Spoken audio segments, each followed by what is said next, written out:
Sherry Miles Cohen. I'm the Senior Director of the Women's Programs Office at APA, and I would like to welcome you to I Am Psyched for Hispanic Heritage Month. It's the 6th in our series of events that we're hosting this year to highlight eminent women psychologists and their significant achievements. We're psyched to play a role in preserving psychology's past and documenting psychology's present with you. And I know you will be inspired by our 3 pioneers, Dr. Missoula, Moreno, Velasquez, and Vasquez. So my first question to all of you is what kind of girl are you? What kind of girl child are you? Do you want me to start? Yes, please. Well, I was the firstborn of 2 firstborns. My mother had 8 brothers and sisters, and my father had 7 brothers and sisters.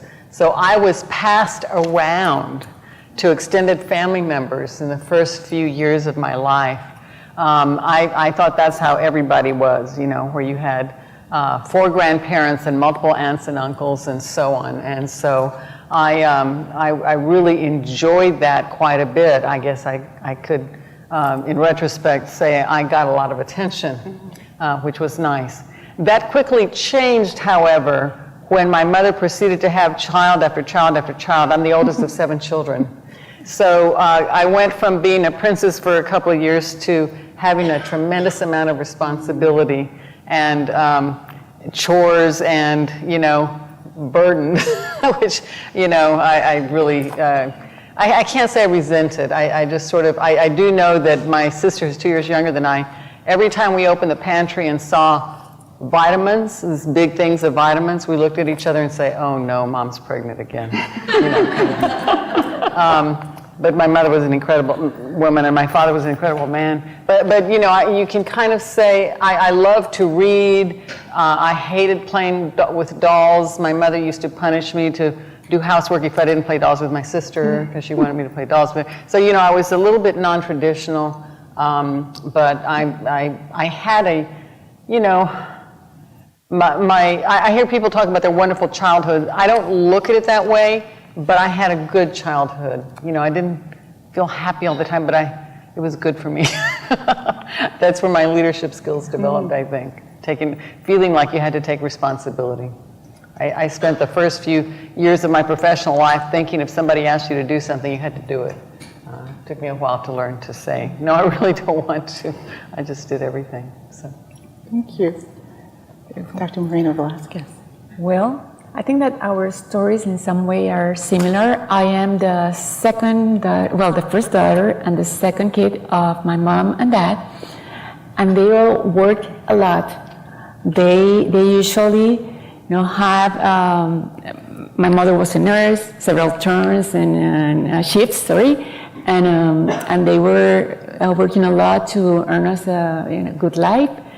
And I felt like in some way I should be helpful. So I was like actually their pet in the sense that I was trying to be with them for everything and help them out. And in that way, in some way, that was a school for me because I learned to do a lot of things and I continue growing and assuming responsibilities, and it was easy. So I appreciate that, but also the fact of being helpful for them.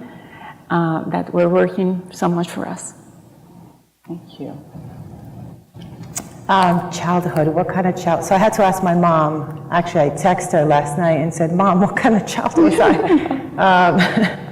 And she said I was inquisitive, curious, and the sun. So I guess I was always smiling, and my mom's in the room. Growing up, I think the inquisitive part or the curious part, I was the oldest. I am still the oldest. And I had a lot of the kind of like the leadership role that, you know, the responsibilities, taking care of your siblings. But I think for me, that piece didn't come from being the oldest, but watching my parents. So my father was a factory worker by day and then a fisherman by night. So he would go fishing. And then, you know, in the middle of the night, and then in the morning, my mom would set the fish in the, you know, in some makeshift table they had, in the middle of some dirt road by our house, and she would stay there in the sun, under the sun all day until the fish were gone. And I remember dragging my little sister in the morning because she would never want to do her hair, right? And I had to drag her in the morning to the fish stand to make it there. So it was watching them be assertive and being go-getters in what little they had and enjoying life. So I guess just go-getter, yeah. I'm curious, how many firstborns or only children are there in the audience? Would you raise your hand? Yeah, okay. Good job. So you've alluded to it a little bit by talking about your parents as models. So are there other role models who've inspired you in either your professional life as a psychologist or otherwise? Somebody else want to go first? Yeah, okay. Please. Well, you said other than the parents, I at least have to bring my mom again because her career inspired me a lot. My mom was from a town in the southern part of the island that when I was there, I was going there to visit, I always got dizzy. Well, I don't know how she discovered that there was San Juan and there was a program in nursing, and she went there and she not only finished her bachelor's degree, she finished her master's, and she was the director of the Hospital of San Juan, and thereafter she was a professor at the University of Puerto Rico. So I grew seeing that in her. There was like no impossibles, there were only possibilities. So that impacted me a lot. I will also have to recognize my model in Mexico that was an awesome professor. And she was the first one with whom I did some research. My first research was with her, and then with another professor, and where the passion for research developed and evolved. And what was her name? Oh, his name is, the first one, the lady professor, the Dr. Ana Cristina Covarrubias, and Dr. Jose Medina Pichardo. My story or my journey into psychology is a little bit different. I did not have professional role models growing up. My family was housekeepers, and my first job was cleaning offices with my grandparents and my mom. And I didn't realize the role models that were in place until I became an adult, way after I started reflecting. But there was a few people in my life that I believe were role models. I migrated here when I was 10. I went through a lot of culture shock and a lot of learning the language and a lot of difficulties. And I had a psychology professor or teacher in high school who helped me out a lot. He really reached out when I was in a very kind of difficult place as a teen. Fast forward, I went to college for biology, decided biology was not for me. And it was I had already graduated, I was working in something not related, I was selling yellow page ads with a biology degree, ended up waiting at a local restaurant, was completely lost, and my advisor from the Equal Opportunity Fund of New Jersey, which helps students from underserved backgrounds, said, why don't you go back and get a degree in psychology? I had never thought about psychology, so I did not have a clear path or plan. But I remembered that psychology teacher that I had in high school when he said, why don't you go into psychology? And I thought, well, he was a great person. I'm going to give psychology a try. Mr. Schiffman. It's hard not to mention parents. And my parents both had elementary school educations and were working class. My mother was a housekeeper and then did factory work. My father did farm work and then factory work. But then my mother got her GED and eventually a bachelor's degree as a result of, she loved to read, and also she worked at and eventually became director of a community action program, which was one of the LBJ War on Poverty programs. And so she got her bachelor's degree while I was in graduate school, which was just an amazing thing.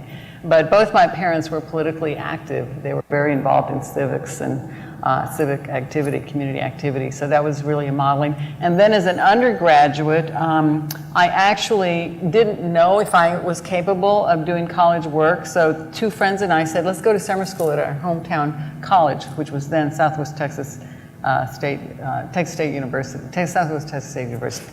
It's now Texas State. So I took a PE class and an English class. And the English teacher, it was a composition class, gave me an A and told me that it was only one of 2 A's that she had ever given in 10 years. And so I proceeded to major in English. That was my undergraduate major. I was so surprised. I got a secondary teaching certification. So I taught school for 2 years. I taught middle school for 2 years, and I worked on a master's in counseling. Now, the other thing that I'm aware was in operation is that as an undergraduate, a sociology professor told me, you should go get a master's in sociology. A law professor, where I took constitutional law, said, you should go to law school. And then the ed psych professor I had as an undergraduate, and then as I worked on my counseling degree to become a school counselor, said, you really need to go get a doctorate in psychology. Now, those were objective input that said, okay, I must be capable if people are seeing something in me. That was very important mentoring at a very undergraduate level. And so my concept started to evolve and change that, yes, maybe I can do this work. So I applied to one school, it's unheard of these days, University of Texas at Austin, and I was shocked to get in. I had no idea what a counseling psychologist did, but my professor said, it'll be a good fit. I don't remember what she said they did. She just said it'll be a good fit. So that's what I did. And so since then, in graduate school, I had good professors, no minority professors, but solid professors, some of which were very encouraging of research in women and minority issues. And then I met Amado Padilla and Marta Bernal, Renee Reese, and several other Latina, Latinx psychologists who were very encouraging from afar. I had lots of mentoring from afar. And then I got into the Minority Fellowship Program in graduate school. And Dr. Dalmas Taylor and James Jones were also excellent mentors. And I just want to quickly mention that a lot of mentoring has come from peers, that we help each other and give each other feedback, and that's a very important source of mentoring that I want to mention as well. So we'll talk about mentoring in just a moment, but each of you represent a different type of psychologist. So can you talk, you started to talk about counseling psychology. Yeah, counseling psychology, I think has been one of the applied areas that has really been in the forefront of paying attention to social justice and to attending to issues of diversity, both in support of research and advocacy work as well, and making sure that the curriculum in the counseling psychology programs have incorporated slowly, little by little, right? And so it has been a wonderful, the difference, there are many differences between clinical psychology and counseling psychology. There's more overlap than there are differences, but one of the differences is a focus on normal, healthy behavior. In addition to understanding what goes wrong, there's a lot of focus on what promotes healthy development. And so it's a very positive psychological approach, I think. Well, in my case, since I was very young, I like to hear people and some of even my neighbors. I remember a story of this neighbor that wanted to talk with me because his dad wanted him to be a doctor, and he wanted to be a businessman. And then, well, I had a conversation with him, after which he was like, he felt that he could present his case to his dad, and actually he is a very successful businessman now.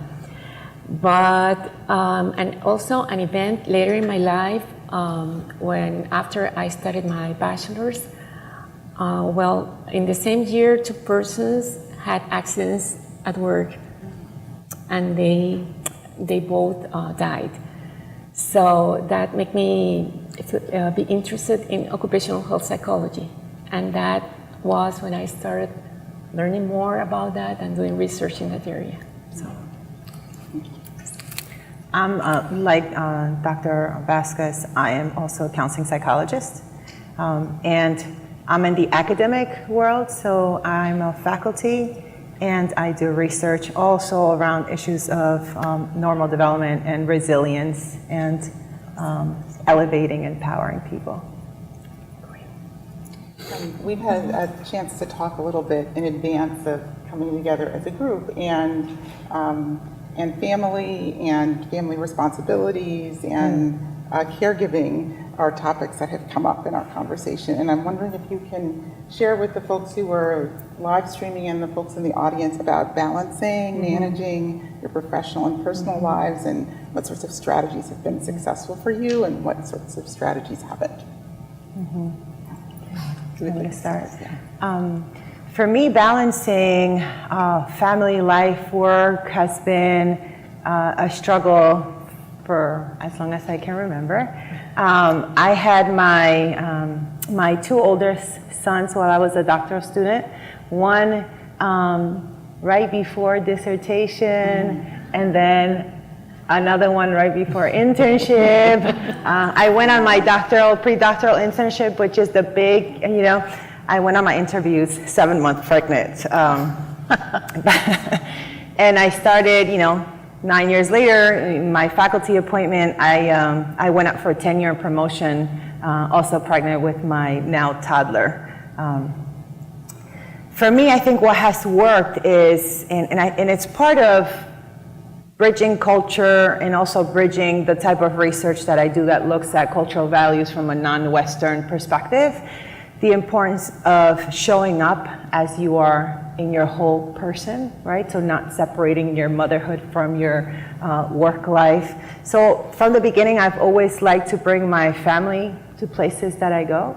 Even as a college student, I'm a first-generation college student. My mom did go to get her associates while I was, actually we both graduated, I think at the same year when I was getting my master's. So even as an undergrad, she would come to all our college functions. It's very scary for parents when they see their kids go off to college, if it's a first generation, right? If you're Latino, you think, oh my God, I'm losing my daughter, I'm losing my son, they go all the way over there, no, mija, come back. So for me, one thing that has worked and something that I continue to do, even now to this day, is show up with my family so they can see what I do. So it's not a mystery, so it's not scary.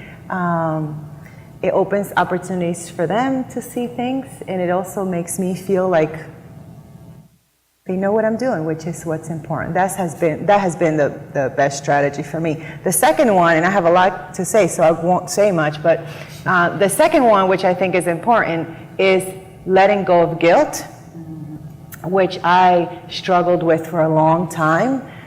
So as a mom, as a professional, I can't be at every single party.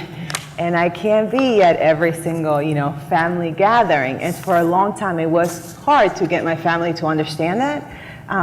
But the hardest part was letting go of the guilt of not being the perfect mom or the perfect partner. I'm a good enough mom, I'm a good enough partner.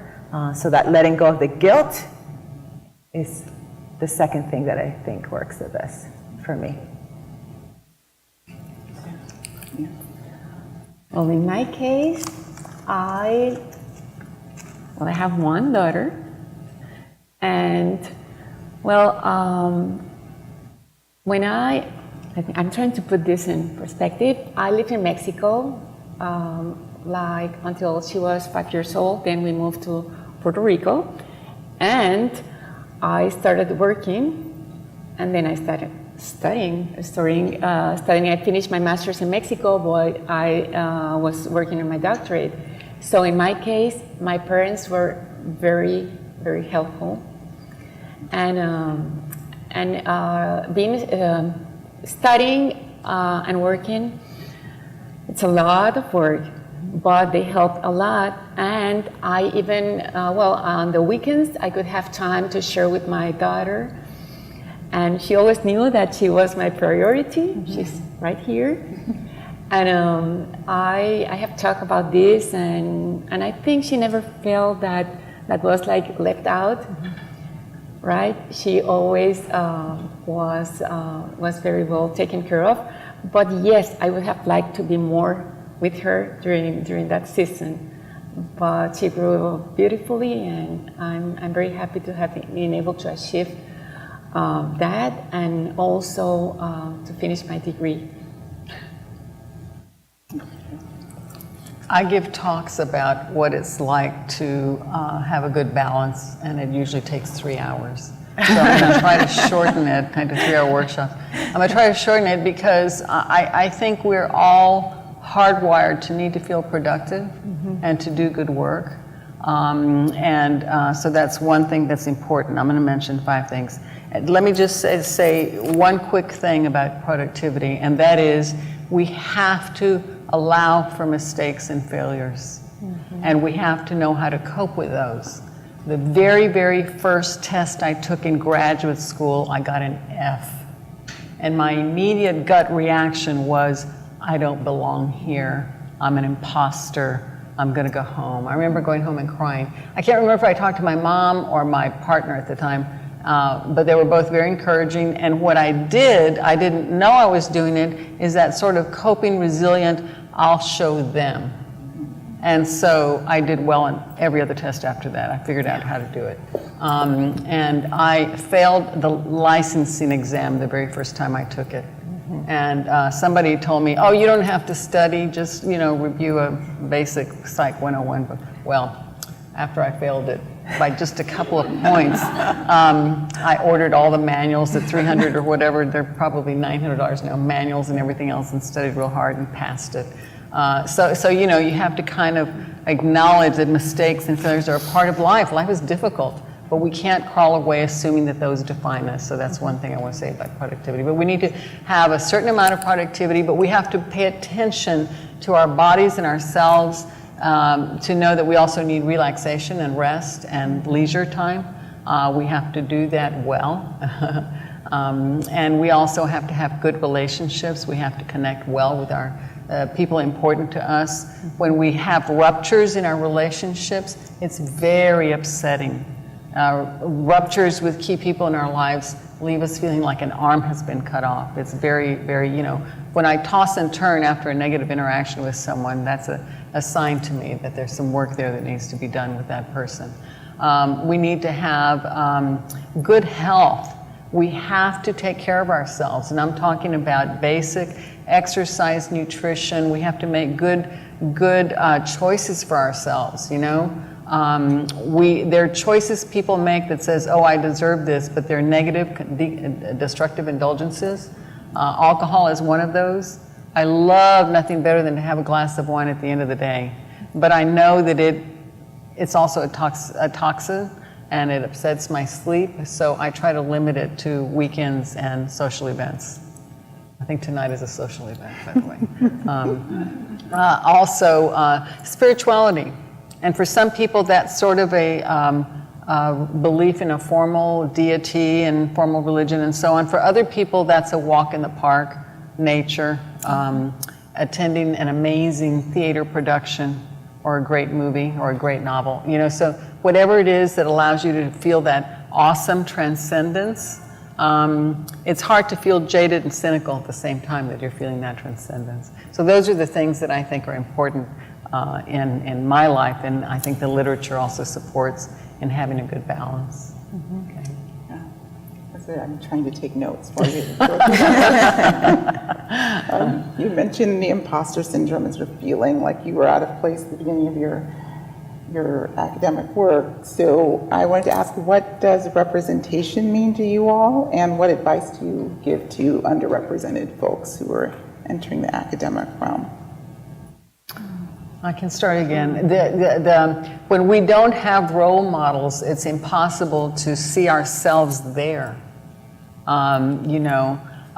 So anytime we have any person of color, in my view, in any kind of a visible place that's esteemed, it's a positive thing. The opposite is also true. It's very painful that when a person of color or woman does something horrible in the public eye, I always groan, and I can almost hear a national groan, because it's like, oh gosh, if a white person has did that, people wouldn't think anything. They just thought that individual didn't do something right. But if it's a person of color especially, or a woman, they say, see, women can't do that, or persons of color can't do that. So that's very difficult. But representation, role models are very important. I'm always excited. One of my favorite, I have that Obama book that, what's his name did, and my favorite picture in that book is one where a little kid had asked Obama, is your hair like mine? It was a little black kid.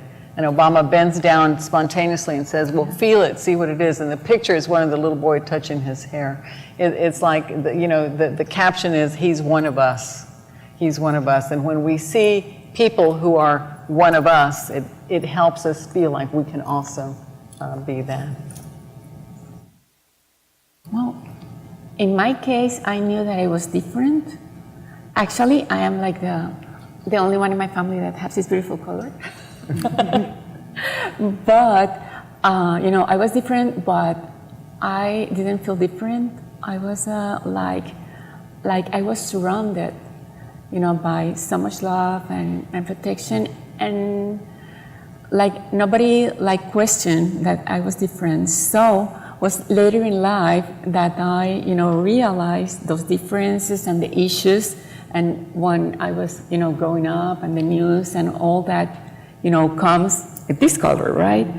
And then in some, actually, well, living in the States in some areas makes it more difficult, but it's something that we have to be aware, and we need to continue working to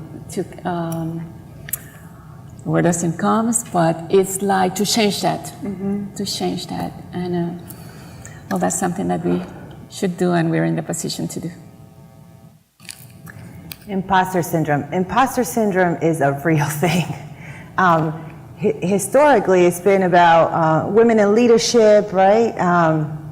And kind of feeling like you don't quite belong, you don't have what it takes. And for people of color, I think it's not something that's internal, that's something that is really internal to a person, not feeling like they can be productive, they can fit in. It's a systemic thing, right? For people of color, you can be super self-confident, you can have it all, you can be super assertive.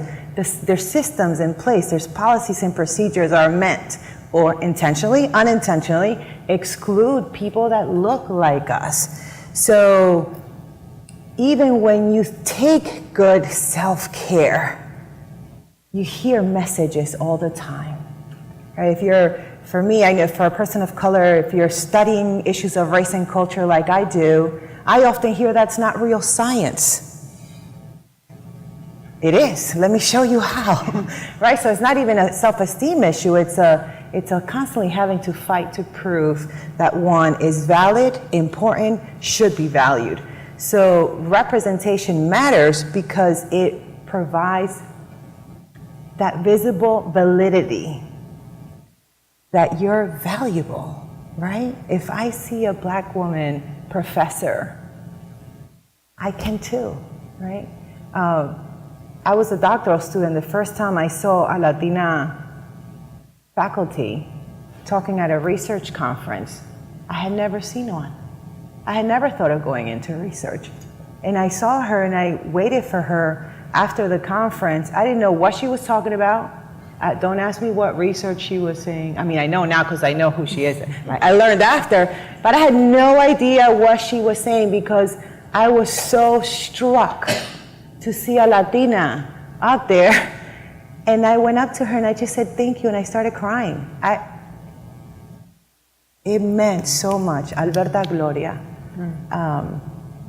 And the work that I do, I mean, the message that I would say to whoever's watching, because I can guarantee you there's someone right now thinking about quitting, thinking they can't do it, thinking they don't have it in them to fight another fight, you are not alone. You are not alone, and there's a large community right here throughout the country that's there with you. To piggyback on that mentorship piece, a lot of times for racial and ethnic minorities, Latina women, we're one of the only one in certain spaces. And if you're a dark skin, you're one of, right? I mean, it's really not a good thing.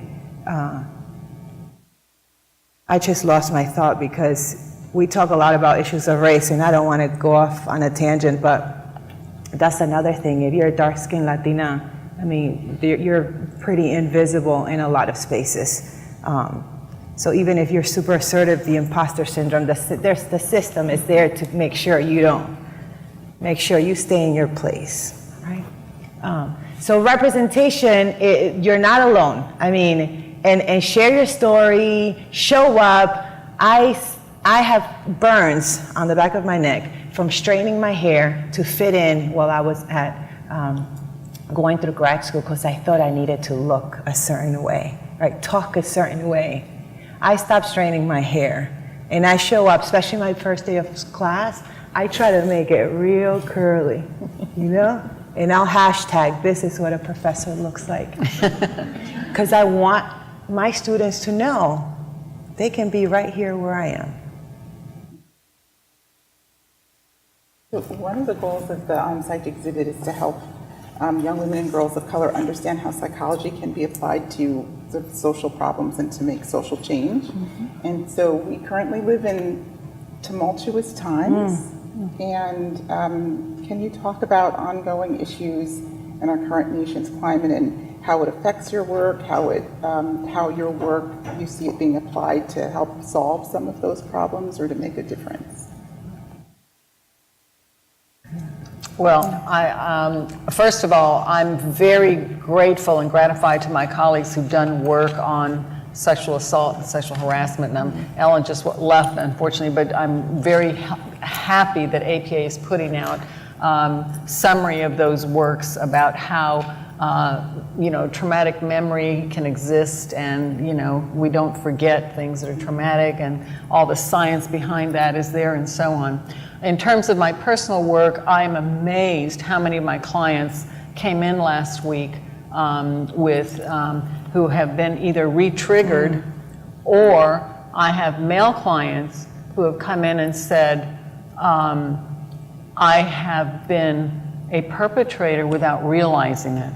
And one of the things that's very important is for us to be able to articulate how society constructs gender.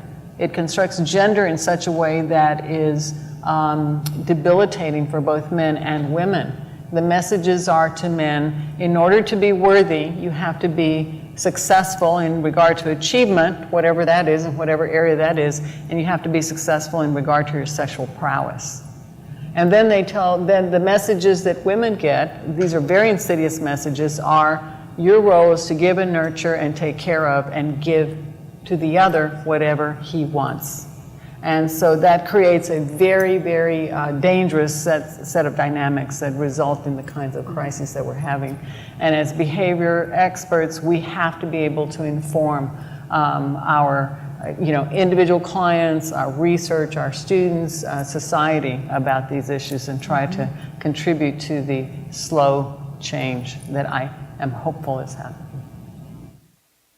Yes, I want to continue what Melba started with how it impacts work. And in the workplace, the opportunities, we have lost, but still discrimination exists. Discrimination because you're a woman, discrimination because of your color. So it's something that we need to be aware, and we need to, when we see it, we need to talk about it, and we need to help it to stop. Because if we don't do anything, if we just accept it, it will never stop.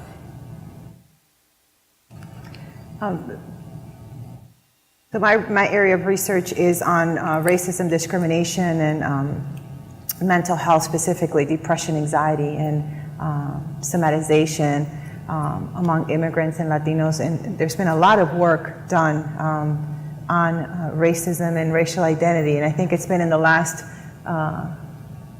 decade or so that there's been a real awareness, right, about both the mental health and the physical health impacts of discrimination and racism.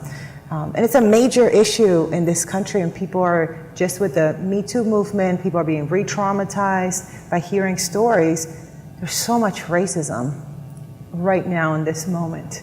Behavioral scientists doing this kind of work are so important to be able to push the needle, inform the public, and also provide some sort of healing in the context of everything that's going on. What do you see as psychology's future? Sort of what will be the most important challenges over the next 10 to 15 years, and what do you recommend for future generations of women of color entering the field? I think if I could just, and I'll be quick, I think I think psychology is going to look completely different in 10 to 15 years. There's been so many trailblazers really kind of deconstructing psychology and being very Western, very white male normed, right? And if I could just go off on a tangent, I love Dr. Melba Vasquez. I just met her. So when I say there's trailblazers that have been informing the field for so long, I'm talking Dr. Melba Vasquez, that's one of them. And I think at this time, with the demographic shift of the country, there's not going to be any more multicultural psychology as chapter like 11th of an 11th chapter book. It's going to be a major shift in how we understand how people heal, how people feel pain, how people recover. And young girls are the ones that are going to be making that change, contributing to it, and making sure it happens for the benefit of everyone living in this country. And we need to continue changing things in school, making the kids, since elementary grades, being aware of the difference, being aware of who they are, being aware of who they could be, they can be, and strengthening them since they're little to be ready to deal with what they will confront when they grow up. And from every place we should recognize the little signals of discrimination and do whatever we can in order to make people aware of its consequences. And sometimes people are like, okay, for example, in my case, I was the darker color, so negrita. Oh well, my name is not negrita. My name is Yvonne. And there are things that needs to be addressed. And if you don't do it, well, it will continue, impacting our people, our society. I think you're absolutely right. So what I envision and look for, there are already pilot programs out there, but that psychology helps society learn how to promote interventions in the school system and elsewhere in society to teach people to appreciate differences, not be threatened by them, not be afraid of them, not have to scapegoat groups of people who are different than them. That's going on at some levels, but I look at that evolving and growing bigger, and that people come to appreciate. The research says that in any kind of a context, whether it's the corporate world or any other, or universities or any other world, diversity enhances outcome, productivity, and so on. Differences lead to more creativity. So I see further integration of the value of multiculturalism and the development of models and interventions to intervene in all aspects of society. And I also see in psychology more and more people from diverse backgrounds coming into the field with interest and passion to apply psychology to solve some of those complex issues in society, like homelessness, like climate control, like immigration, like deep poverty. I was so excited to see that global initiative yesterday in Central Park, where the goal was to try to address deep poverty. My friend Rosie Phillips Davis, used to be Bingham, who is president-elect of APA, has as one of her primary presidential initiatives, deep poverty. So I see more and more people entering psychology who are interested in dealing with these issues. And I hope that 10 to 15 years from now, those issues are like, headlines in the New York Times, new programs are making a difference. So what are 3 important lessons you've learned that have kept you productive and effective and fulfilled? Well, let me start with try to choose, what really matters to me. To study what matters to me, the work assignments that matters to me, that that could make a difference, right? And also keeps me productive to choose my battles. To choose, what I should get into, what should I just ignore, to choose what actually is important, where I can make a better contribution, not just to do like everything that comes. And let me explain that. Sometimes wanting to contribute, you say, okay, yes, I help, yes, I help, yes, I help. But it's not necessarily what you should do or what you can do to make this a better world. So what really is your mission, and what is aligned to your mission? What will make you get where you want to be? And we must ask ourselves those questions, because always there are going to be like requests. And well, I have to share this because this is very useful. I had this friend that when you ask him, he's very resourceful. And when you ask him to do something, he said, something? I know this guy, his name is that, and I'm going to call him, and I'm going to tell him that you're going to call him. And that means, you pass it up because you don't need to do everything yourself. So, okay. So what's the most recent thing you said yes to? Yes. Well, coming here. Right. Before this. Before this, accepting. That is a contradiction. Accepting to supervise the thesis without pay. Case in point. So I'll go ahead and try to address that. I think one of the most important things we all have to do is to develop confidence, which is a lifelong pursuit. Okay, it's not a one-time event. It's an ongoing, we do layer after layer after layer of developing confidence. Well, how do you do that? Take risks. You have to take risks to do whatever. When something seems scary, but you think you ought to, do it, because you'll find out that you can probably accomplish it, and if you don't, you'll learn that you survive anyway, okay? So that's a part of the process of developing confidence. The other part of that, the other thing that I'd like to say is really important. I have lots of things here, but the ones I want to choose to say is to support and connect with each other. It's so important. The competition can be very destructive. There's a healthy competition, which I describe as, it's not really so much competition as inspiration. You see somebody with something or doing something that you feel a little envious about, well, use it to inspire you. Say, I want to do that too, and you use it that way. But the importance of supporting. My colleague, Patricia Redondo, who's on one of the boards out there, is a perfect example for me. I was standing in a group with her one time at some event, I don't know what it was, but people were talking, and somebody started gossiping about somebody that had a new position at a university who was not doing well, and they were messing up. And I could hear it started turning into gossip, and Patricia immediately said, well, now wait a minute, what do we need to do to help? Who knows this person best, and what can we do to support that person to succeed?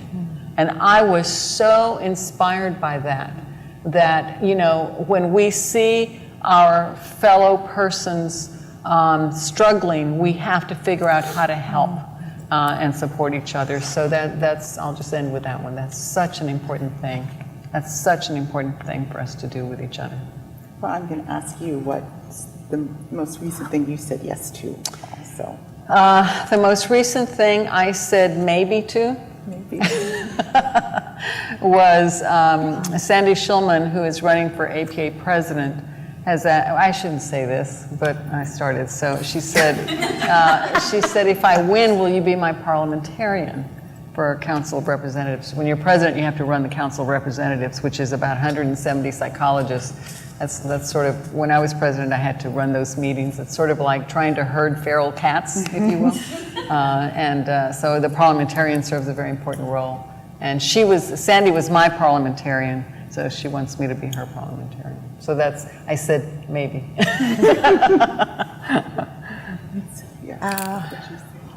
I'm sure there is, Okay. because I struggle with saying no. I have been working on it, but I can't think of the last one I said yes to. I am currently on sabbatical, so that might explain it. Thank you. So I would like to invite you all to thank our esteemed panelists